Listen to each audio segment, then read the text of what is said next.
आज आपल्याकडे सचिन कामत सर आलेत. ते बिझनेस कोच आहेत. त्यांनी त्यांची ट्रेनिंग बऱ्याच जणांना दिलेली आहे. कॉर्पोरेटपासून स्टार्टअपपर्यंत सगळ्यांना त्यांनी ट्रेन केलेलं आहे. आणि सोलोप्रेनर्स म्हणजे छोटे बिझनेसमॅन त्यांनाही त्यांनी ट्रेन केलेलं आहे. तुम्ही त्यांचा हा पूर्ण पॉडकास्ट नक्की बघा. खूप काही याच्यात तुम्हाला शिकायला मिळेल. मलाही खूप शिकायला मिळालं आहे. आजचे आपले व्हेन्यू पार्टनर आहेत ओला वाकोला. ओला वाकोला हे सांताक्रूजमधला बेस्ट बँक्वेट आहे आणि त्यांनी आपल्याला हा ॲज अ व्हेन्यू पार्टनर म्हणून आपल्याला कोलॅब केलं आहे ह्या आजच्या पॉडकास्टसाठी. ओला वाकोलामध्ये बरेच फॅमिली इव्हेंट्स होतात, जसं की एंगेजमेंट, वेडिंग, हे सगळे इव्हेंट्स तर होतातच. प्लस इथे आपल्याला बरेच कॉर्पोरेट इव्हेंट्स पण होतात, जसं की ट्रेनिंग सेशन्स, त्यानंतर वर्कशॉप्स आणि बऱ्याच गोष्टी इथे कॉर्पोरेटच्या कंडक्ट केल्या जातात. तर ओला वाकोलाला पण तुम्ही नक्की व्हिजिट करा आणि हा पॉडकास्ट तुम्हाला आवडला असेल तर नक्की या व्हिडिओला लाईक करा. Sachin sir, first of all तुम्ही इथे आला त्याच्याबद्दल खूप तुमचे धन्यवाद. आणि मला स्वतःला म्हणजे आपल्या ऑडियन्सला तर गायडन्स हवाच आहे, पण मला स्वतःला तुमच्याकडून खूप गायडन्स हवा आहे. तर त्याच्यामुळे आज थोडा मी तुम्हाला जास्त प्रश्न विचारून थोडा त्रास देणार आहे. ठीक आहे. पण मी प्रयत्न करेन की गप्पा आपल्या थोड्याशा कॅज्युअलच असतील, जास्त एकदम प्रोफेशनल नसतील.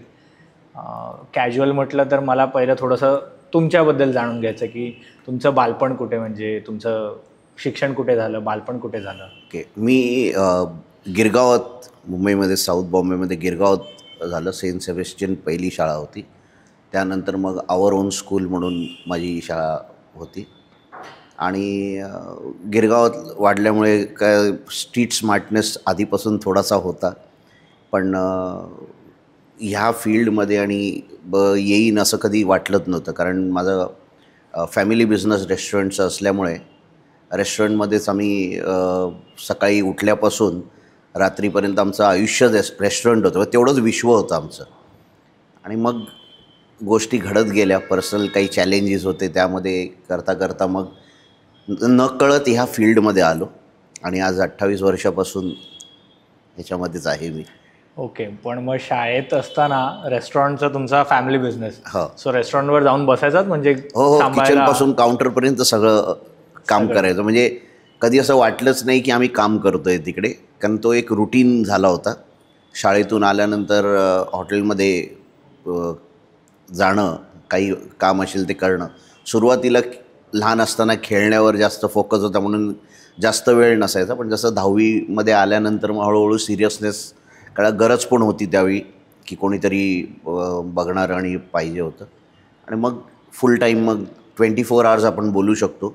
कधी कधी तर असं असायचं की आमचं 4थ्या माळ्यावर राहायचं होतं आणि ग्राउंड फ्लोअरला हॉटेल होतं आमचं. तर कधी कधी वरती जायला एवढा कंटाळा यायचा की 2 टेबल लावून मी तिकडेच झोपायचो. कारण सकाळी परत 5:30ला उठायचं आहे. तर ते 20 मिनटं जे वाचायचे, स्पेशली थंडीच्या दिवसात, तर ती एक वेगळीच लाईफ होती. आणि कधी कधी आठवलं की बऱ्याचशा गोष्टी त्याच्यात रिलेटेड आठवत असतात. गिरगाव आठवतं, सगळं अशाच गोष्टी आहेत सगळ्या.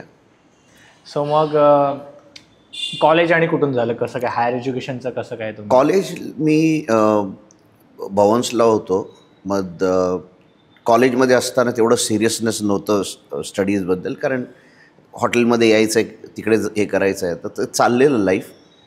पण म्हणजे त्यावेळी एवढं काही माझं शिक्षणावर एवढं नव्हतं, पण माझं बुक्स वाचणं आणि हे थोडंफार त्यावेळी पण माझं होतं. त्यावेळी हॉटेलचं हे असल्यामुळे काय व्हायचं की वेगवेगळ्या लोकांबरोबर इंटरॅक्ट करण्याची संधी मिळायची. तर प्रत्येक फील्डमधल्या लोक जे आमच्या हॉटेलमध्ये यायची, त्यांच्याशी इंटरॅक्ट करताना काही गोष्टी त्यांच्याकडनं शिकायला मिळायच्या. आणि प्रॅक्टिकल बऱ्याचशा गोष्टी, बरेचसे एरियाज, कुठे काय मिळतं, कुठे कुठल्या गोष्टी कुठून घ्यायच्या, हे नॉलेज तिथून मिळालं. सो त्या पद्धतीने होतं. आणि कॉलेजमध्ये जसं नॉर्मल कॉलेजचं असते, काही गोल नव्हता, काही क्लॅरिटी नव्हती, चाललं आहे आपलं, त्या माझं मस्त लाईफ चाललेली अशा पद्धतीने होतं. आणि मग पहिलं काम काय केलं आफ्टर कॉलेज? म्हणजे आता तुम्ही हॉटेलमध्ये तर स्वतःच्या ते तर जायचात. हो, पण कसं झालेलं की फर्स्ट पेचेक असं म्हणता येणार नाही, कारण मला माझ्या बाबांनी मग माझ्या काकांकडे पाठवलं. फाउंटनला त्यांचं लॉज आहे, तर तिथे पाठवलेलं. आणि तिकडे असं कधी पैसे सॅलरी म्हणून असं कधी नव्हतं, की कधी गरज लागली तर त्यावेळी पैसे मिळायचे, पण असं सॅलरी एस सच असं काही नव्हतं. पण जसं मी सांगितलं की काही अशा गोष्टी घडल्या पर्सनल लाईफमध्ये ज्याच्यामुळे मला मग ते करत असताना मी वेगळ्या गोष्टी करायला लागलो. प्रिंटिंगमध्ये मी कॅनव्हासिंग करायचो, कारण गिरगावमध्ये असताना बरेचसे प्रिंटिंग प्रेस आणि हे असल्यामुळे मी प्रिंटिंगमध्ये आलो. प्रिंटिंगमध्ये कॅनव्हासिंग म्हणजे कॉर्पोरेटचे ऑर्डर्स घ्यायचो. बिझनेस कार्ड्स आहेत, लेटर हेड्स आहेत, ॲन्व्हलप्स आहेत, हे प्रिंट करून मी त्यांना द्यायचो आणि त्याच्यामधनं जे इन्कम यायचं तो माझा म्हणजे पॉकेट मनी आपण समजतो एक करायचं आहे, म्हणजे सुरुवात झाली होती तिथून. त्यानंतर मी फ्रेमिंग्स हे जे जहांगीर आर्ट गॅलरीला एक्झिबिशन्स लागायचे तर बरेचसे आर्टिस्ट आमच्या लॉजवर यायचे तिथे, कारण जहांगीर आर्ट गॅलरी 10 मिनटावर आहे आमच्या इथून. त्यांचा सगळ्यात मोठा प्रॉब्लेम असायचा की आम्हाला एक्झिबिशनसाठी आम्हाला जे पेंटिंग्स डिस्प्ले करायचे आहेत ते कॅरी करणं, तिकडून घेऊन येणं. तर 1-2 लोकांचे एक्झिबिशन फ्लॉप झाले बिकॉज त्यांचे फ्रेम्स टायमावर आले नाहीत. आणि त्यावेळी मला आयडिया आली की आपण इथे काय करू शकतो. मग आपण बोलतो ना बिझनेसमध्ये लोकांचे प्रॉब्लेम ही आपल्यासाठी अपॉर्च्युनिटी असते. तर मग मी फ्रेम्स त्यांना हायरवर द्यायला लागलो आणि पायधोनीमध्ये मी स्वतः फ्रेम्स तिकडून मटेरियल घेऊन येऊन स्वतः कटिंग करायचं, स्वतः हे करायचं आणि मग त्यांना मी फ्रेम्स रेडी करून मी एक्झिबिशन्समध्ये प्रोव्हाइड करायला लागलो. मग तो अजून एक बिझनेस तो तिथून सुरू झाला. त्याचवेळी ह्या लोकांच्या एक्झिबिशनमध्ये सगळे पेंटिंग्स विकले जात नव्हते. मग उरलेलं पेंटिंगचं काय करायचं, तर मग त्यांना सेल करण्यासाठी मी माझे काही फ्रेंड्स होते जे ऑलरेडी त्यावेळी आर्किटेक्चर फर्ममध्ये आणि होते, मग त्यांना मी अप्रोच केला आणि मग त्यांचे पेंटिंग्स मी विकून दिले. त्यावेळी असं माहीत नव्हतं की हा पण एक अपॉर्च्युनिटी बिझनेस होऊ शकतो. पण नंतर मग मला पेंटिंग्समध्ये मी डीलिंग करायला लागलो, आर्टिफॅक्ट्समध्ये डील करायला लागलो आणि मग ती जर्नी त्या पद्धतीने सुरू झाली. राईट. सो म्हणजे मी एक गोष्ट तुमच्याविषयी वाचलेली की रेस्टॉरंटमध्ये पण तुम्ही होतात, म्हणजे रेस्टॉरंट नंतर चालवलं आणि मग त्यात बराच मोठा लॉस पण झाला. रेस्टॉरंटमध्ये नाही झाला तो, ॲक्च्युली मी ट्रेनिंगमध्ये जेव्हा मी आलो.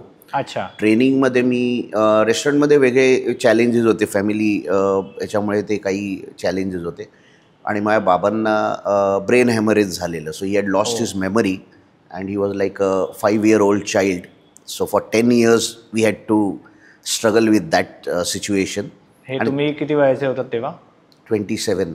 अच्छा, बरेच यंग होते. हां, तर म्हणजे ज्यावेळी आपल्याला फाउंडेशन बिल्ड करायची जेव्हा अपॉर्च्युनिटी, त्यावेळी अशा काही गोष्टी घडल्या ज्या आपल्या कंट्रोलमध्ये नव्हत्या. बट त्याच्यातून पण बरंच काही शिकलो आणि बाय डिफॉल्ट मग मी ट्रेनिंग ह्या क्षेत्रात आलो, कारण माझे कझन जे आहेत ते ह्या फील्डमध्ये होते आणि त्यांना मी हेल्प करायचो प्रिंटिंगचं काही असेल तर, किंवा मग ट्रेनिंगमध्ये पाण्याच्या बाटल्या ठेवणं, खुर्च्या लावणं, जे काही त्यावेळी करायचं असं होतं ते. कारण हॉटेलमध्ये काम केल्यामुळे कुठलंच काम छोटं वाटत नव्हतं, सगळं आणि एन्जॉय करत होतो.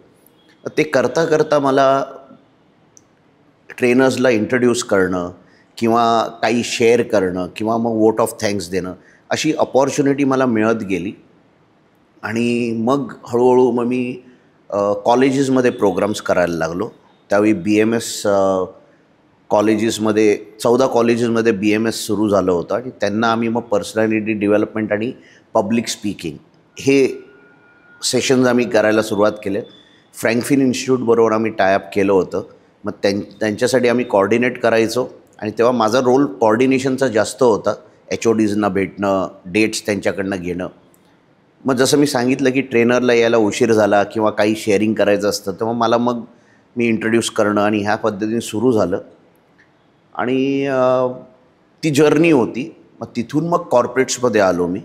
कॉर्पोरेट्समध्ये पण एक अपॉर्च्युनिटी अशी आली की अँथोनी रॉबिन्स जो आज वर्ल्डचा टॉप ट्रेनर आहे, त्याचं इंडियामध्ये सेशन होणार होतं आणि त्यासाठी त्यांना व्हॉलेंटियर्स हवे होते आणि मी ज्या ट्रेनर्सबरोबर काम करायचो ते पण त्या प्रोग्राममध्ये असल्यामुळे त्यांनी मला बोलवून घेतलं. बोललं की अशी एक अपॉर्च्युनिटी आहे, तुला आवडेल का व्हॉलेंटियर बनायला? आणि मी बोललं ठीक आहे.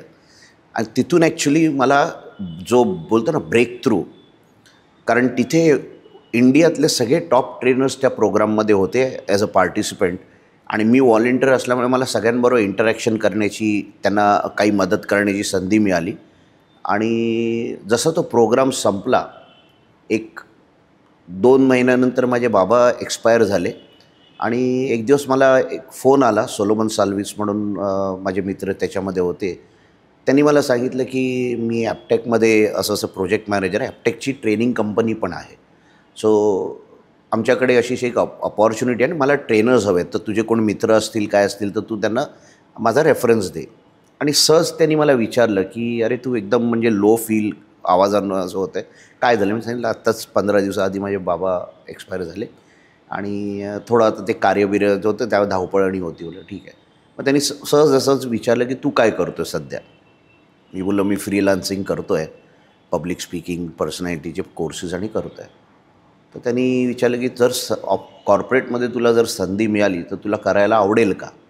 आणि म्हणजे माहीत नाही आता ते जी काही माझ्या हातून सेवा घडलेली बाबांसाठी, त्याचा आशीर्वाद म्हणा किंवा काय म्हणा, अचानक असं म्हणजे प्लॅटरवर मला म्हणजे असं रेडी प्लॅटफॉर्म मला मिळाला.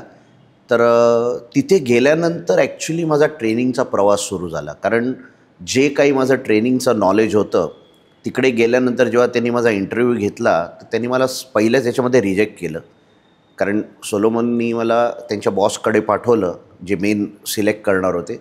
आणि त्यांना मला बघितल्याबरोबर मला काही करायला सांगितलं आणि मला बघून मला बोलले नाही, बोललं तुझ्यामध्ये ट्रेनर मटेरियल तू नाही आहेस.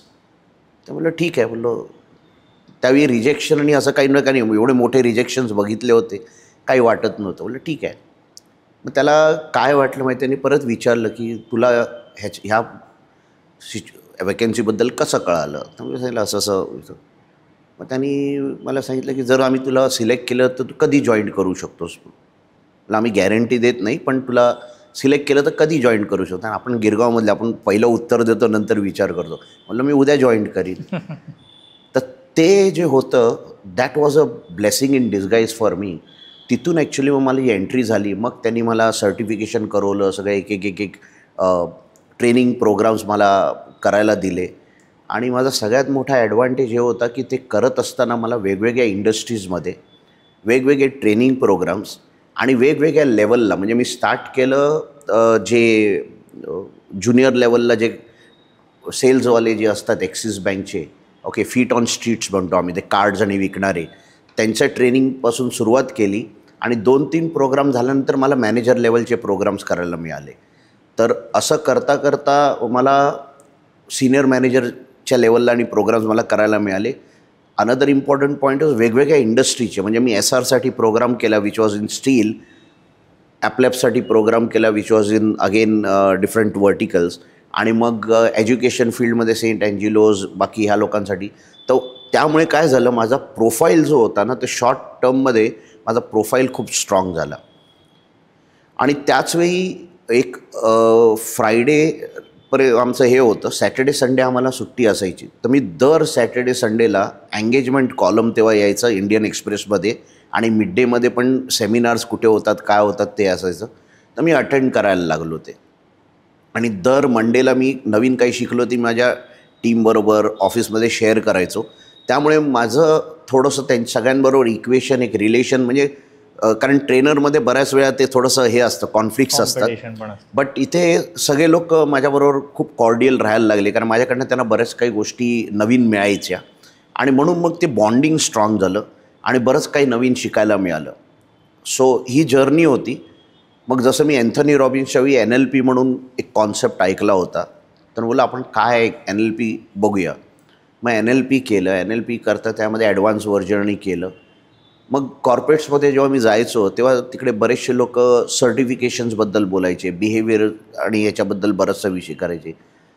तर वडिलांचे जे सिच्युएशनमध्ये मी अशा गोष्टी बघितलेल्या होत्या ट्रीटमेंटच्या टायमाला, आणि तर थोडासा माझा बिहेवियरलकडे बेंड थोडासा नकळत झाला होता.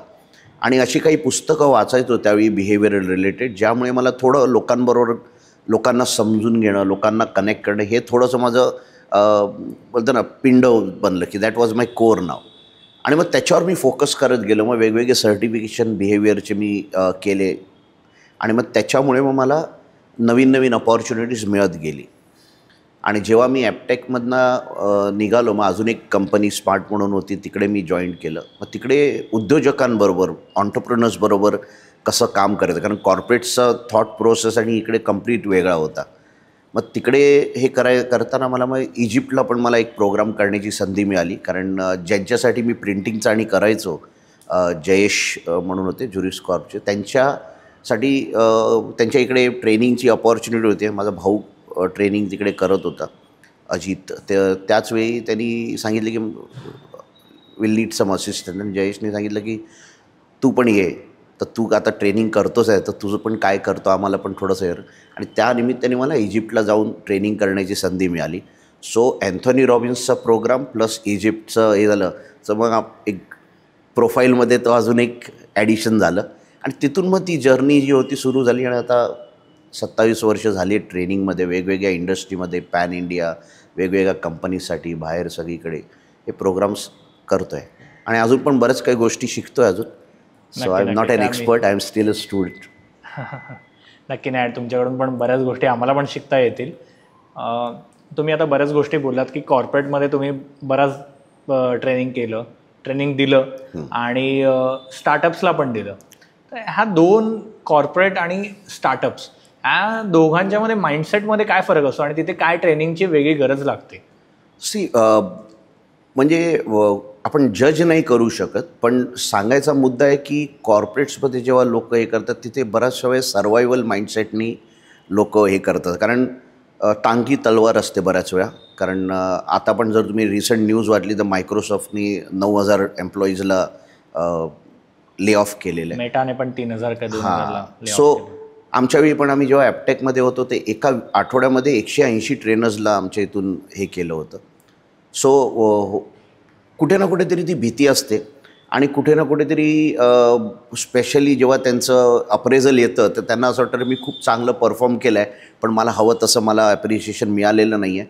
मग त्यांचं परफॉर्मन्स आणि बाकीच्या गोष्टी हे होतात. स्टार्टअपमध्ये एक आग असते, ओके, काहीतरी करून दाखवायचं आहे, आणि ते बाउन्स बॅक करतात. मी ज्या ज्या लोकांना बघितलं आहे माझ्या स्वतःच्या करिअरमध्ये, पण मी तो एक ॲटिट्यूड मला ज्यांच्यामध्ये दिसतो त्यांच्यावर मला कनेक्ट होणं खूप सोपं जातं. So this is what startup is. फक्त स्टार्टअपचा जो डेफिनेशन जो आहे, लोकांना वाटतं की मी नवीन व्यवसाय सुरू केला म्हणजे मी स्टार्टअप आहे. That is not a startup. Okay, if you are creating some new solutions for peoples problem, then you are actually a startup. Okay, तर बऱ्याच लोकांचं मी जेव्हा डिस्कस करतो तर थोडंसं त्याच्यावर ॲम्बिग्युइटी असते, but that is a fact. So आपल्याला तो माइंडसेट, आणि दुसरी गोष्ट म्हणजे फ्लेक्सिबिलिटी. ट्रेडिशनल बिझनेसमध्ये आम्ही स्वतः जेव्हा हॉटेल चालवायचो, तर आम्हाला वाटायचं की जोपर्यंत आम्ही हॉटेलमध्ये आहे तोपर्यंत सगळं व्यवस्थित चालणार, म्हणजे माझ्याशिवाय पानही हलत नाही, ही समज होती त्यावेळी. तर तो एक मोठा चॅलेंज असायचा ट्रेडिशनल याच्यामध्ये. आणि स्टार्टअपवाले आता कसं आहे, नवीन नवीन आयडियाज, आणि आजकाल त्यांना अपॉर्च्युनिटीज पण बरेच मिळतात आहेत, फंडिंग पण अवेलेबल होते आहे. So they come up with lot of ideas, आणि त्याप्रमाणे होतं. आणि जसं कॉर्पोरेटमध्ये आपण बोललं, कॉर्पोरेटमध्ये पण काही लोक आहेत जे इंट्राप्रेनर्स आहेत, म्हणजे कंपनीमध्ये राहून कंपनीला कशी ग्रो करायची, आणि that's why they grow along with the company. But maximum if you look at it is more of a survival mindset. तर पूर्ण जो आहे तो माइंडसेटचा गेम आहे. सेकंड, बरेचसे ट्रेनिंग प्रोग्राम जे कॉर्पोरेट्समध्ये होतात, that is because of compulsion. त्यांच्या कंप्लायन्समध्ये असतं की एवढ्या दिवसाचं तुम्हाला ट्रेनिंग प्रोग्राम अटेंड केलं पाहिजे, किंवा ह्या पर्टिक्युलर स्किलसाठी ते HR आयडेंटिफाय करतात आणि त्या स्किल रिलेटेड त्यांना ट्रेनिंग देतात. इम्प्लिमेंटेशन किती होईल ह्याची गॅरंटी नसते. सो ट्रेनिंग्स होतात आहेत सगळ्या त्या, पण जोपर्यंत तो मानसिकता जी माइंडसेट बदलणार नाही तोपर्यंत काही होणार नाही आहे. स्टार्टअप्स आणि ह्याच्यामध्ये दे वॉन्ट टू ग्रो. मग ते भूक असते त्यांना, नवीन काय, अजून कुठून मला काही शिकता येईल, आणि ते असल्यामुळे ते इम्प्लिमेंट पण फास्ट करतात. चुका होतात सगळ्यांकडून, but then they bounce back there. So हा मेजर फरक आहे जो मला जरा. केपेबिलिटी दोघांमध्ये आहे, पण आपण म्हणतो ना, तूच आहे तुझ्या जीवनाचा शिल्पकार, तर तसंच आहे. सो इफ दे ब्रिंग, कारण हेच स्टार्टअपवाले, ह्यांचा अजून एक कॉर्पोरेट्सवाल्यांचा एक चॅलेंज हा येतो की त्यांना असं वाटतं की आता मला एवढं सगळं येतं, हे करतं, now I also can start a business. But then when they come in to the business, it's a very different game. Okay, the grass is always greener on the other side. तर जेव्हा actual बिझनेसमध्ये येतात त्यावेळी ते खूप challenges face करतात and they fail miserably, because तो mindset आले तिकडे पण तो माइंडसेट बदललेला नाही आहे. Because you have to have a different mindset for an entrepreneur. The first thing is you should have the capacity to take risk, calculated risk. Okay, आणि तुमच्याकडे त्या पद्धतीची केपेबिलिटीज तुम्हाला आहे ना डेव्हलप करावे लागतील. जसं आपला मोबाईल फोन आपण जसे आपले ॲप्स अपग्रेड करतो तसं आपल्याला रोज अपग्रेड करत राहावं लागेल. तर ते जोपर्यंत ती फ्लेक्सिबिलिटी आणि ती ॲडॅप्टेबिलिटी नाही आहेत तोपर्यंत ह्या लोकांना शिफ्ट करणं डिफिकल्ट होतं. आणि बऱ्याच लोकांचं असं होतं काहीतरी स्टार्ट करतात अँड देन दे से अरे दॅट लाईफ वॉज बेटर, मग परत ते जॉबमध्ये जातात आणि मग दोन्हीकडे मग त्यांना चॅलेंज येत राहतात. So as a set mindset would be the crucial factor to move from कुठल्याही याच्यामध्ये. राईट. तुम्ही बोलता बोलता आता हॉटेल्सचा विषय काढला, रेस्टॉरंट्सचा विषय काढला. तर माझ्या डोक्यात एक गोष्ट आली की ट्रेडिशनल बिझनेस, जसं की रेस्टॉरंट्स आले, बरेचसे शॉप्स असतात, हार्डवेअर शॉप वगैरे, जे म्हणजे बऱ्यापैकी एस्टॅब्लिश असतात, त्यांचा बिझनेसही चांगला असतो. आज आपले व्हेन्यू पार्टनर आहेत ओला वाकोला, संदेश सर, तर त्यांचाही हा ओला वाकोला बँक्वेट आहे. त्यांनी आपल्याला स्पेशली आज आपल्याला व्हेन्यू पार्टनर म्हणून ते आपल्याला जॉईन झाले. करेक्ट. तर हे सगळे जे बिझनेस आहेत, जे ट्रेडिशनल बिझनेस आपण काउंट करू शकतो, तर हे ऑटोमेशनवर जाऊ शकतात का? हो, नक्की. कारण आता संदेशनी पण माझे बरेचसे कोर्सेस अटेंड केलेले आहेत आणि आपले स्टुडंटच आहे तो. पण त्याचा जो थॉट प्रोसेस जो आहे तो एक ग्रोथ माइंडसेटचा आहे. So he always looks at की काय वेगळं करता येईल, कसं वेगळं करता येईल, कुठल्या गोष्टी मला सिस्टमाइज करता येईल. सी एव्हरीथिंग ऑटोमेशन नाही होत, but you can systemise lots of things. आणि जेवढं तुम्ही सिस्टम बेस्ड तुम्ही करणार ना तेवढंच तुम्हाला स्केल करायला सोपं जाणार आहे. कारण पर्सन ड्रिवन जर असेल तर मग तुम्ही जर नसाल तर तो बिझनेस अफेक्ट होतो.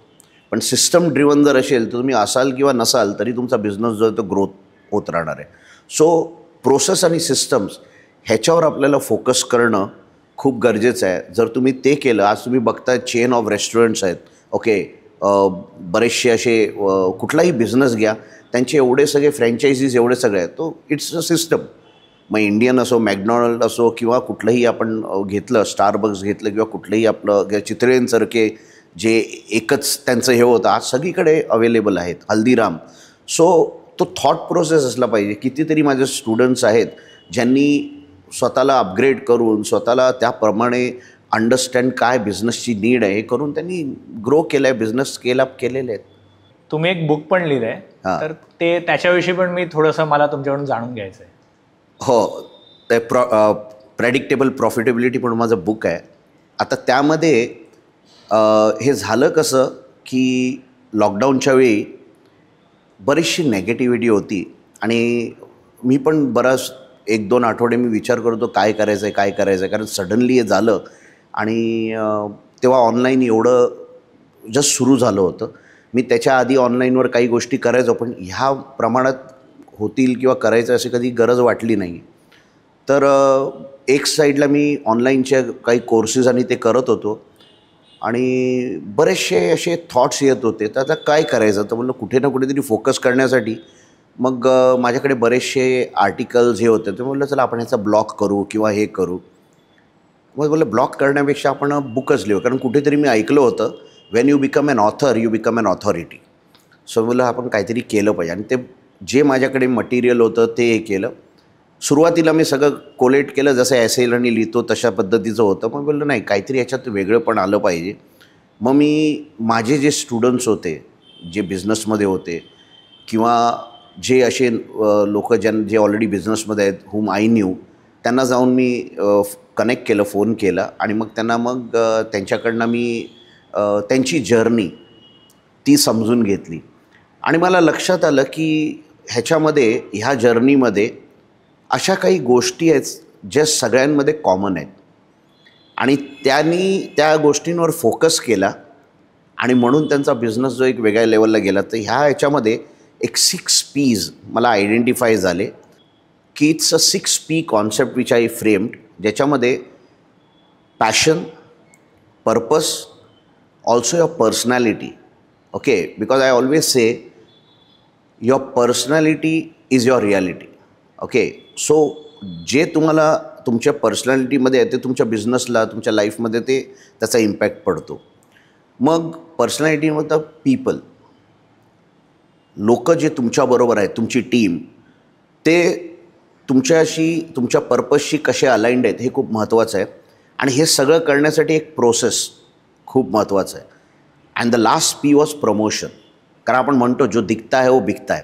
बट कोविडनंतर सगळे डायनॅमिक्स बदललेले, स्पेशली मार्केटिंग, सेल्सचे डायनॅमिक्स जे बदललेले. So what new needs to be done. आणि जे ट्रेडिशनल वे जे प्रमोट करायचे, पॅम्पलेट्स वाटून किंवा न्यूजपेपरमध्ये ॲड देऊन, दॅट वॉज रिडंडंट. काहीतरी वेगळं करणं गरजेचं होतं. आणि मग ऑनलाईनवर काय गोष्टी झाल्या पाहिजेत, कशा पद्धतीने, वेगळ्या पद्धतीने आपल्याला प्रमोट केलं पाहिजे, Y your personal brand is important, ह्या सगळ्या गोष्टी जाणवल्या. आणि मग त्याप्रमाणे मी प्रत्येक उद्योजकांची जेव्हा स्टोरी बघितली, ते एक एक चॅप्टरमध्ये काही लोकांचे मी जर्नी आणि त्यांचे एक्झाम्पल्स मी त्याच्यामध्ये टाकले, की ह्यांनी पॅशनला धरून ह्यांनी आपल्या बिझनेसला कसं ग्रो केलं. बाकीच्या गोष्टी पण होत्या, पण मला वाटलं की ही पर्टिक्युलर गोष्ट ह्यांच्याकडे जास्त प्रॉमिनंट दिसत होती आणि त्यामुळे हे ग्रो होऊ शकले. सो तशा पद्धतीने ही आपल्यासारख्या लोकांची जर्नी आहे, ज्यांनी मेहनत केली, फोकस्ड होते आणि जे काही चॅलेंजेस आले लाईफमध्ये, they didn't give up and they were able to achieve whatever they are today. So ह्या बुकमुळे पण बरेच लोक इन्स्पायर झाले. कारण आपण बऱ्याच वेळा इंडस्ट्रियलिस्ट आणि ह्यांचं जर्नी वाचतो, पण आपल्यातलंच कोणतरी ह्या लेवलला बिझनेस ग्रो करू शकतो आणि त्यातून जो कॉन्फिडन्स मिळाला लोकांना, त्यातून जे लोक इन्स्पायर झाले. कारण बऱ्याच लोकांनी मला बुक वाचल्यानंतर सांगितलं की सर, ह्या पर्टिक्युलर व्यक्तीची आम्ही स्टोरी वाचली आणि आम्हाला ते खूप इन्स्पिरेशन मिळालं आणि आम्हाला पण वाटलं की आम्ही पण हे करू शकतो. So that was the so त्यांची मेहनत होती. माझ्या बुकच्या माध्यमातून मला ते लोकांपर्यंत पोचवता आलं. सो त्यांचे पण आभार की त्यांनी मला हे लिहायची अपॉर्च्युनिटी दिली आणि मला त्या पद्धतीने मदत केली. राईट. बुक दाखवू शकता तुम्ही? हो. So this is the book. Okay. मग त्यानंतर मी बरेचसे मग छोटे छोटे बुक्स, ई बुक्स टाईपचे हे केले, जसं बिझनेस ग्रोथसाठी हे एक प्रकारचं टूलच आहे, ज्याच्यामध्ये आपल्या बिझनेस आपण कुठे आहोत आज हे ॲनलाइज करण्यासाठी. ओके, कारण कसं होतं, मला जायचं कुठे हे मला माहिती आहे, पण मी आज कुठे आहे ना हेच बऱ्याच लोकांना माहीत नाही आहे आणि त्यामुळे ती जर्नी स्टार्टच होत नाही. मग ते स्वप्नच राहतं. तर तुम्ही आज कुठे आहात. सो मी जेव्हा कोचिंग करतो तर मी पहिले हे आयडेंटिफाय करतो की ते सध्या कुठे आहेत आणि अशा पद्धतीचे काही माझ्याकडे टूल्स आहेत जे मी डेव्हलप केलेले आहेत, ज्याच्यामुळे एक टँजिबल रिझल्ट आणण्यासाठी मदत होते. करेक्ट. आणि ह्याच्यावरनं कळतं की कुठल्या एरियावर त्यांनी काम केलं पाहिजे. So I try to identify the gaps, की माइंडसेटचा गॅप आहे, स्किल सेटचा गॅप आहे का, प्रोसेस सिस्टममध्ये ह्यांना मदत लागणार आहे. आणि तेवढं जरी आयडेंटिफाय केलं तरी त्यांना एक दिशा मिळते, एक वे फॉरवर्ड मिळतो. So this type of tools help them to move forward in the business. नक्की मी पण हे टूल तुमच्याकडून आता घेईन, हे छोटं. येस तुमच्यासाठी जाणलं आहे मी. नाही, नक्की, कारण मला पण आवडेल की मी काय स्टेजला माझ्या बिझनेसमध्ये आहे ते ॲनालाइज करायला. कारण कसं आहे माहिती आहे, फ्रँकली स्पीकिंग, मी बिझनेसमध्ये होतो पण मला कळतच नव्हतं की हा बिझनेस आहे, कारण आम्ही सकाळपासून संध्याकाळपर्यंत आम्ही कामच करत होतो. जेव्हा मी मागे वळून बघतो तेव्हा मला बऱ्याच वेळा असं वाटतं की त्यावेळी जर मला कोणी हे सांगितलं असतं, शिकवलं असतं, तर आज माझ्या लाईफमध्ये खूप काही गोष्टी घडल्या असत्या. बट मे बी इतरांना माझ्याकडनं काहीतरी मदत मिळणार होती किंवा त्यांना काहीतरी गायडन्स मिळणार होतं असं कुठेतरी लिहिलेलं असेल आणि म्हणून ती एक अपॉर्च्युनिटी मिळेल. So I am blessed that I can help people who want to grow in the life, want to grow in the business. So ही खूप मोठी संधी आहे. एक स्पेशली एक एक्झाम्पल म्हणून म्हणजे जे इन्सिडेंट मी सांगेन, माधवराव भिडे सर जे आपले सॅटर्डे क्लबचे जे फाउंडर आहेत, I am the only person in Saturday club ज्यांना त्यांच्याबरोबर 1-to-1 त्यांच्या घरी 1-to-1 त्यांच्याबरोबर मीटिंग करायची संधी मिळाली. आणि निघताना मला त्यांनी टेस्टिमोनियल दिलं, which is a video testimonial. आणि हे testimonial is the biggest asset, म्हणजे बिगेस्ट ब्लेसिंग मी सांगेन, which I got from Bhide sir. आणि दॅट्स कारण कोणाकडेच व्हिडिओ टेस्टिमोनियल सॅटर्डे क्लबमध्ये नाही आहे. आणि आय एम प्राऊड दॅट त्यांच्याबरोबर बोलण्याची, भेटण्याची संधी मिळाली आणि मला त्यांचा आशीर्वाद मला मिळाला आहे. So that's a biggest I will say माझी अचीवमेंट असू शकते. नक्की, खूप छान. मला एक प्रश्न छोटासा अजून एक पडला आहे. सॉरी मी तुम्हाला हे छोटे छोटे प्रश्न करतो आहे. हो हो हो. पण मी फोटोग्राफर आहे, ठीक आहे. फोटोग्राफीमध्ये माझ्या बऱ्यापैकी कामं चालू आहेत. पण मला एक टार्गेट आहे की मला वर्षाला 1 करोडचं प्रॉफिट कमवायचं. ओके.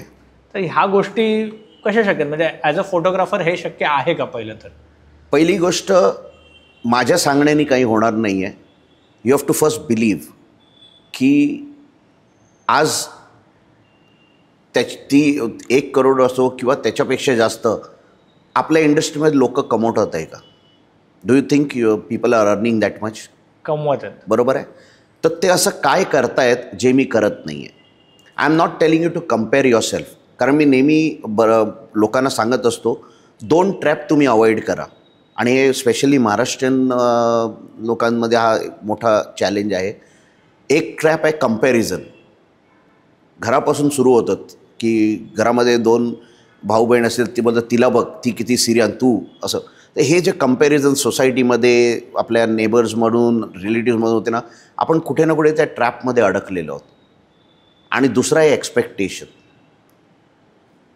त्याच्या दुसऱ्यांकडे चांगलं काय हे शिका आणि ते इम्प्लिमेंट करा.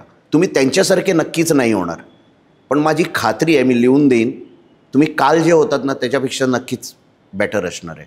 So who is your competitor? You your self. म्हणून आपण म्हणतो तूच आहे तुझ्या जीवनाचं शिल्पकार.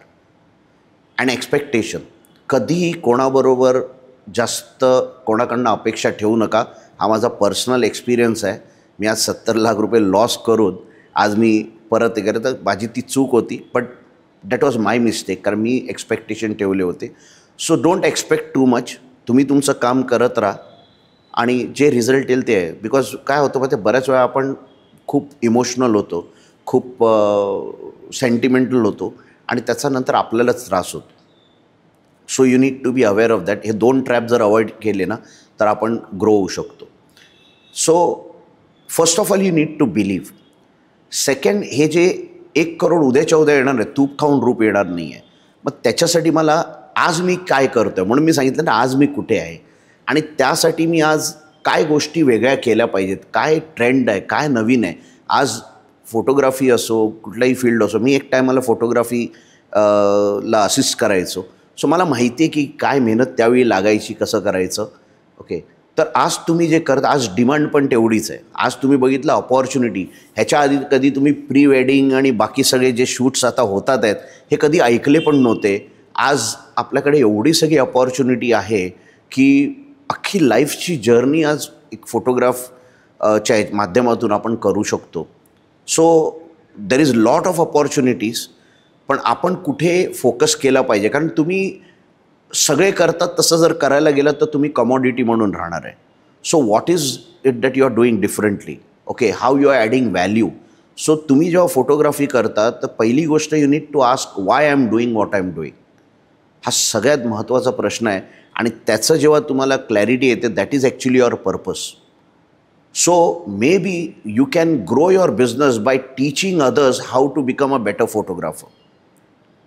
So that is another opportunity. Because जे तुमची जे इन्साईट्स असतील ती जेव्हा तुम्हाला लोकांना तुम्ही देणार तर तुम्ही किती लोकांपर्यंत जाऊ शकता. So you can start your on academy. स्वतः एक फोटोग्राफी जर करत राहिला वर्षाला तुम्ही किती करणार. So you need to think from a business perspective. नाव photography could be your passion, but ह्याच पॅशनला तुम्ही बिझनेसमध्ये कन्वर्ट करू शकता का, ह्याच्यावर जेव्हा फोकस करणार तेव्हा तुम्ही बिझनेस पॉईंट ऑफ व्ह्यूनी, मी बोललो ना मानसिकता, हा फरक आहे. सो मी त्याला बिझनेस म्हणून जेव्हा बघायला सुरुवात करीन ना तेव्हा मला त्याचे अँगल्स वेगळे समजतील की याच्यामध्ये काय वेगळं केलं पाहिजे. And then you will grow. तुम्ही बऱ्याच वेळा फोटोग्राफीसाठी म्हणा तुम्ही इक्विपमेंट्स अपग्रेड करता, नवीन नवीन इक्विपमेंट्स आणतात. स्वतःला अपग्रेड करण्यासाठी काय करतायत. तर maybe you may learn some new software learn करणार, पण फोटोग्राफीच्या बिझनेसमध्ये अपग्रेड करण्यासाठी तुम्ही काय करताय? तर हा मोठा गॅप आहे. आणि जसं मी सांगितलं, मी गॅप्स आयडेंटिफाय करतो की कुठे ह्यांनी काम केलं पाहिजे. So it could be related to your personality, जे मी 6 P's म्हटलो. It could be related with your purpose, or it could be related the way you are promoting yourself. So when you analyse this, आणि हे जे मी tool जे सांगितलं याच्यामध्ये जेव्हा तुम्ही ॲनलाइज करणार स्वतःला, you will get lot of clarity, आणि ती येणं गरजेचं आहे. बऱ्याच लोकांना क्लॅरिटी येते पण करण्याची हिंमत होत नाही आहे. ओके, कारण पास्टचे जे एक्सपिरियन्स आहेत, मी पण एक काळी अडकलो होतो सिच्युएशनमध्ये आणि गिवअप करायच्या वर्जवर होतो. असं बोललं नाही आपल्याशी काही होणार नाही आहे, नको जाऊ दे, but then again bounce back. म्हणून मी आज सांगू शकतो लोकांना, चॅलेंजेस लाईफमध्ये येतील, पण आपण कसं बाउन्स बॅक करतो ना त्याच्यावर. म्हणजे रिसेंट एक्झाम्पल जर आपण बघितलं तर हार्दिक पांड्या, विराट कोहली. 1 वर्ष हार्दिक पांड्याला सगळे ट्रोल करत होते. वर्ल्ड कपच्या 3 बॉल झाले शेवटचे, and everything change for him. So you need to be focus. बोलू नका, करून दाखवा. That is how it happens. So काय गोष्टी आहेत फोटोग्राफीमध्ये, ह्या इंडस्ट्रीमध्ये काय चाललं आहे, वेगवेगळे एक्झिबिशन्स होतात, त्याच्यामध्ये आपण पार्टिसिपेट करतो किंवा व्हिजिट करतो, काय नवीन होते आहे, काय वेगळे ट्रेंड्स चाललेले आहेत, ह्याच्यावर आपल्याला रीच करता येतं. आज पॅशन आहे लोकांचं, मला एक चांगले फोटो काढता आले पाहिजेत. And online people have made crores just by teaching photography. So can I think of that thing? So थोडंसं आउट ऑफ द बॉक्स विचार करायला लागेल. सगळं मीच करीन जे आम्ही हॉटेलमध्ये असताना करायचो, तर मग आपण अडकून राहू. So if you have that kind of focus, definitely you can grow. नक्की. बिग क्लोज म्हणून एक कॉन्सेप्ट आहे, तो बिग क्लोज काय कॉन्सेप्ट आहे? वेगवेगळे फ्रेमवर्क्स असतात. त्या लोकांना काय असतं माहिती आहे ना, जर आपण एक फ्रेमवर्क दिला, एक गोष्ट करायला, स्टेप बाय स्टेप करायला सोपं जातं. तर ट्रेनिंगच्या माध्यमातून जेव्हा मी हे करायचं, तेव्हा मला हे रिअलाईज झालं की सगळं एकदम लोकांना दिलं तर त्यांना ते डायजेस्ट होत नाही. मग आपण एक स्टेप बाय स्टेप कसं करू शकतो.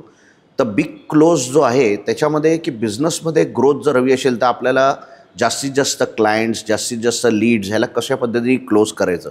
मग त्यामध्ये मी एक कॉन्सेप्ट वापरतो 5 gears म्हणून. जसं गाड्यांना घेर असतात त्याप्रमाणे आपली स्पीड हे करते, त्याचप्रमाणे 5 gearsमध्ये the first gear means leads. माझ्याकडे लीड्स कुठून येतील, ओके, मी लीड्स कशा आणू शकतो ह्याच्यावर बऱ्याच लोकांचा फोकस असतो. कोणालाही आपण विचारलं असेल तर मला चांगले लीड्सच मिळत नाही. पण माझा प्रश्न असतो की तुमच्याकडे असलेल्या लीड्सचं तुम्ही काय करतायत. So first is the lead, second is conversion. त्या लीडला कन्वर्ट करण्यासाठी मी काय काय गोष्टी करतो आहे. तर बऱ्याच वेळा आपण काय करतो, पिच करतो आणि फॉलोअपच करत नाही. ओके, सो कन्व्हर्जन करण्यासाठी मला काय केलं पाहिजे. तर मला लीड वाढवून माझा कन्व्हर्जन वाढेल, किंवा लीड्स आहेत पण माझा कन्व्हर्जन रेशो मी वाढवू शकतो if I develop my sales and marketing skills. हे झाल्यानंतर जेव्हा तुमच्याकडे लोक येतात तर त्याची ॲव्हरेज तिकीट साईज काय आहे. तर तुमच्याकडे वेगवेगळ्या गोष्टी आहेत. आज तुमच्याकडे फोटोग्राफीचं जर आपण बघितलं, तुमच्याकडे कोणी पोर्टफोलिओ बनवायला आला, उद्या बोलेल की अरे माझ्याकडे माझं एंगेजमेंट आहे तर त्यासाठी पण तुम्हीच माझं करा, उद्या माझं लग्न आहे त्याच्यासाठी पण तुम्हीच करा. सो एकाच व्यक्तीकडनं तुम्हाला वेगवेगळ्या लेवलला तुम्हाला काम करता येतं आणि प्रत्येकाची तिकीट साईज वेगळी असेल. तर तुम्ही जेव्हा ह्या पद्धतीने विचार करता तर एकाच क्लायंटकडनं तुम्हाला जास्तीत जास्त तुम्हाला त्याच्याकडनं रेव्हेन्यू जनरेट करता येतो if you build that kind of trust and credibility. त्याचप्रमाणे नंबर ऑफ टाईम, जसं मी सांगितलं की किती वेळा त्याच्याकडनं आपल्याला अपॉर्च्युनिटी मिळू शकतात. माझ्याकडे ट्रेनिंगमध्ये जेव्हा येतात लोक, तर माझ्या इंट्रोडक्टरी प्रोग्रामला येतात, ऑनलाईन प्रोग्राममध्ये येतात, 1 डे प्रोग्रामसाठी येतात, 2-3 डेज प्रोग्राम असतो त्याच्यासाठी येतात, किंवा माझं 1 इयरचं कोचिंग आहे त्याच्यासाठी येतात. मग this is an opportunity for me. त्या अपसेल आणि क्रॉस सेलिंग त्याप्रमाणे होते. So leads, conversion, average ticket size, number of times, and finally we talk about the margin. कारण बऱ्याच वेळा आपण हे सगळं करतो आणि एंड ऑफ द इयर बघतो की अरे मला प्रॉफिटेबिलिटी माझी खूप कमी आहे. सो या सगळ्या गोष्टींवर आपल्याला फोकस करता येतो. आणि आजच्या तारखेला जसं मी सांगितलं की मार्केटिंगमध्ये, मगाशी तुमचा प्रश्न पण होता की कुठे कुठे ऑटोमेट करू शकतो. Specially in marketing you can do lot of automations today. तर आज सगळ्यात जास्तीत जास्त वेळ आपला जो आहे ना तो फॉलोअपवर जातो आहे. आणि मी असे काही सिस्टम्स, असे काही गोष्टी डेव्हलप केलेल्या आहेत जे माझ्या क्लायंटला मी ट्रेन करतो की how you can automate your marketing. आणि त्यामुळे त्यांची जी कोर आहे, ज्याच्यासाठी लोक त्यांच्याकडे येतात त्याच्यावर फोकस करायला त्यांना मिळतो आणि त्यामुळे त्यांचा बिझनेस ग्रो होतो आणि अलॉंग विथ द बिझनेस त्यांचा स्वतःचा एक ब्रँड पण एस्टॅब्लिश होतो. So this particular automation helps you in understanding the marketing follow up आणि ते एकदा सेट केलं so it's at a one click you can manage everything. So असे बरेचसे टूल्स आहेत जे आपल्याला यूज करता येतात. आधी समजून घेणं गरजेचं आहे, कारण मी पण टेक्निकल माणूस नाही, पण मला ते टेक्निकल गोष्टी शिकत गेलो आणि त्याच्यात कळालं. कारण मी बरेचसे आजकाल हे डिजिटल गुरुज जेवढे आहेत, तुम्ही पण बऱ्याच लोक, कोणाचं नाव घ्यायची गरज नाही, पण हे लोक फक्त कोर्स विकतात आणि त्यामुळे लोक काय करतात म्हणजे बोलतो दूध का जलावी छास फूक पिताय. त्याच्यातला मी एक आहे. सगळ्या डिजिटल गुरुजचे कोर्स केले आणि शेवटी फिरून परत आपल्यालाच करावं लागते सगळं. हे जेव्हा रिअलाईज झालं तेव्हा मग मी अंडरस्टँड केलं की ॲक्च्युअल चॅलेंज काय, ॲक्च्युअल प्रॉब्लेम काय. आणि त्याच्यामधून हे जे सिस्टम प्रोसेस मी डेव्हलप केलं आहे, ज्यामुळे मला त्याच्यात बराच फायदा झाला. मला बिझनेसमध्ये खूप त्यामध्ये फायदा झालेला आहे. माझ्या स्टुडंट ज्या लोकांनी हे टूल्स जे वापरतात आहेत and it's everything is automated. So त्यांच्या याच्यामध्ये त्यांना त्याचा नक्कीच फायदा होतो. सो हे ऑटोमेशन कसं करायचं, काय करायचं हे आधी मी शिकून घेतलं आणि मग मी लोकांना शिकवलं की ह्या पद्धतीने करायचं आहे. तर ती गॅप जी होती नर्चरिंग, आपण म्हणतो मार्केटिंगमध्ये नर्चरिंग इज व्हेरी इम्पॉर्टंट. जेवढं तुम्ही लोकांना एंगेज ठेवणार, जेवढं त्यांना नर्चर करणार, कारण जरुरी नाही की तुम्ही तुमची ॲड बघितली आणि लगेच कोणतरी तुमचं प्रॉडक्ट विकत घेईल. त्याला तो विश्वास देण्यासाठी आपल्याला काही ना काहीतरी सातत्याने करत राहावं लागतं. तर हे जेव्हा आपण करत राहिलो तर तुम्हाला बिझनेस त्याच्यामधनं नवीन नवीन अपॉर्च्युनिटीज मिळत जातात. So this was one of the most important thing which is there. आणि म्हणून मी सांगतो की बरेचसे कोर्सेस, बरेचसे हे जे आहेत मी केले आणि त्याच्यामध्ये बरंचसं म्हणजे बोलतो ना टाईम आणि money I have wasted. But एक शिकलो की काही नाही करायचं आणि म्हणून काय केलं पाहिजे हे मी जे तयार केलं आहे हे मी लोकांना देतो आणि त्याच्यामधनं मग लोकांना त्याचा फायदा होतो की बाबा ह्या पद्धतीने करायचं आणि मी त्यांना करायला लावतो. मी हे नाही सांगित की असंच आहे आणि तुम्ही करा.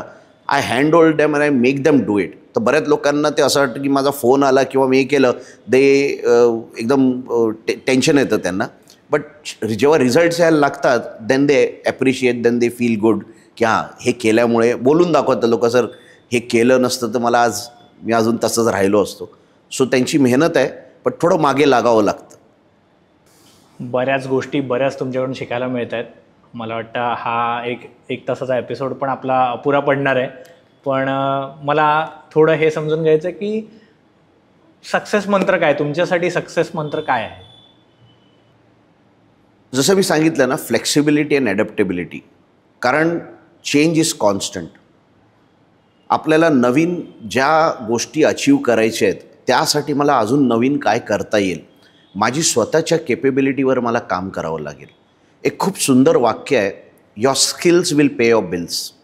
ओके, नुसतं हे जरी तुम्ही लक्षात ठेवलं, कारण ह्याच्यामुळे माझी लाईफ चेंज झाली आहे की मी फक्त माझ्या स्किल्सवर काम करत गेलो. कारण हॉटेलमध्ये असताना कसं बोलायचं लोकांशी, ओके, काय बोलायचं, कसं राहायचं, ड्रेसिंग कसं करायचं, काहीच नॉलेज नव्हतं.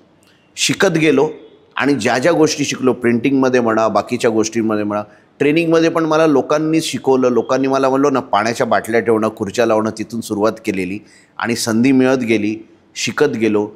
तर एक लर्निंग ॲटिट्यूड जर तुमच्यामध्ये असेल आणि तुमच्यामध्ये ती ॲडॅप्टेबिलिटी आणि फ्लेक्सिबिलिटी असेल आणि तुमच्यापेक्षा नक्कीच कोण ना कोणतरी चांगलं असणार आहे.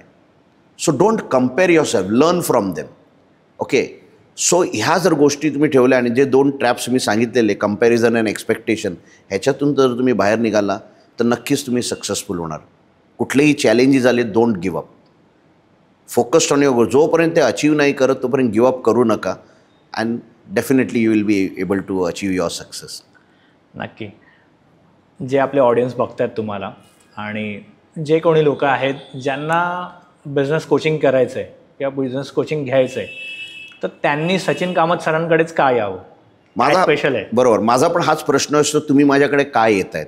तर माझ्याकडे आलेल्या लोकांना पहिलं मी एक विचारतो की तुम्ही बिझनेस चालवतात आहे का वाढवतात आहेत. तर बऱ्याच वेळा त्यांना हेच माहीत नसतं. 20 वर्ष 25 वर्ष बिझनेसमध्ये आहेत, पण त्यांना हेच माहीत नाही आपण बिझनेस चालवतो आहे का वाढवतो आहे. मग जेव्हा मी हे सगळं ॲनालाइज करतो, आणि म्हणून मी बोललो ना की हे ऑटोमेशन आणि हे जे आलं आहे, हे मी जेव्हा रिअलाईज केलं की दिस इज व्हॉट इज नीडेड नाव. ठीक आहे. तर अलॉंग विथ बिहेवियरल माझा कोर आहे, बिहेवियरल कोचिंग मी जास्त करतो. तर ते करत असताना मला ह्या सगळ्या गोष्टी, कारण मी स्वतः जे अपग्रेड करतो आहे ते मी माझ्या पार्टिसिपंट्स असतील, क्लायंट्स असतील, त्यांना त्यांच्या बिझनेसमध्ये अप्लाय करण्यासाठी मदत करतो आहे.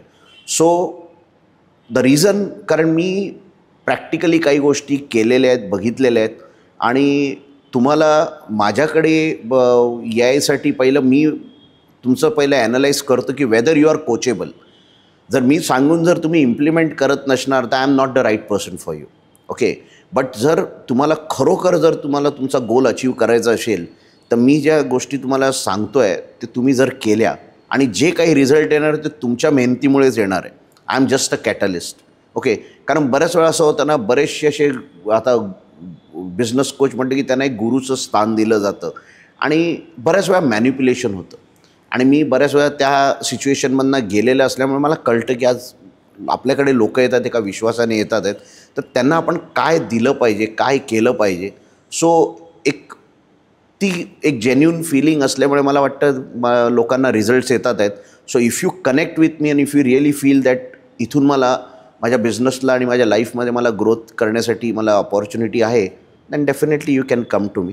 आल्यानंतर मग खरा सचिन कामत तुम्हाला समजेल की मागे लागल्यानंतर रिझल्ट काढण्यासाठी काय करतो. नक्की नक्की. जे लोक बघतायत ऑडियन्स, आणि इनफॅक्ट मी पण, तुमच्यापर्यंत रीच आउट व्हायचं असेल तर कसं होता येईल, आणि तुमचे अपकमिंग काही कोर्सेस, सेमिनार्स काही आहेत का? वेगवेगळे प्रोग्राम्स कंडक्ट करत असतो. तर माझ्या वेबसाईटवर मला तुम्ही कनेक्ट करू शकता. माझा नंबर तुम्हाला नोट डाऊन तुम्हाला करून घेता येईल की 9869130115, ते तुम्ही टाकू शकता. दुसरी गोष्ट की जसं तुम्ही माझ्या सिस्टममध्ये मी जे सिस्टमबद्दल बोलत होतो, तर माझ्याकडे अशी सिस्टम आहे की तुम्ही कनेक्ट केलं की तुम्हाला ऑटोमॅटिकली माझ्याकडनं फॉलोअप आणि माझ्याकडनं येत राहणार आहेत. प्लस सोशल मीडियाच्या माध्यमातून तुमच्यापर्यंत मी पोचतोच आहे. तर आणि आज तुमच्या ह्या पॉडकास्टच्या माध्यमातून लाखो लोकांपर्यंत पोचीन. त्याच्यामध्ये डिटेल्स आहेतच.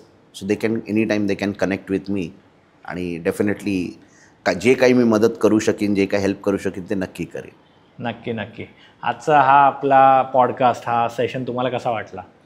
एक बरेचसे पॉडकास्ट केलेले आहेत, पण हे कसं होतं, एक मित्रांशी आपण बोलतो ना, की एक मनातल्या ज्या गोष्टी आहेत, म्हणजे असं वाटत नव्हतं की मला कोणी प्रश्न विचारायला, म्हणजे तो फ्लो जो होता, एक जर्नी, कारण मी बोलताना बॅक ऑफ द माइंड मला माझीच जर्नी दिसत होती. So thanks for the opportunity. Thank you so much sir. आणि तुम्ही इथे आलात ह्याच्याबद्दल खूप तुमचे धन्यवाद. आणि तुमच्याकडून गायडन्स मिळाला आणि अजून मिळवायचं आहे मला, तर त्यासाठी खूप खूप धन्यवाद. ठीक आहे. So this is the copy for you. Okay. तुम्ही सांगितलं होतं म्हणून मी दिले तुम्हाला. नक्की. मला हे आय विल गॅरंटी सिरियसली, याच्यावर तुम्ही जेव्हा ॲनालाइज करणार ना, you will get lot of clarity. नक्की नक्की. सो हे झाल्यानंतर मग मला कनेक्ट करा. हो. So then it will really help. चालेल. नक्की. Thank you so much.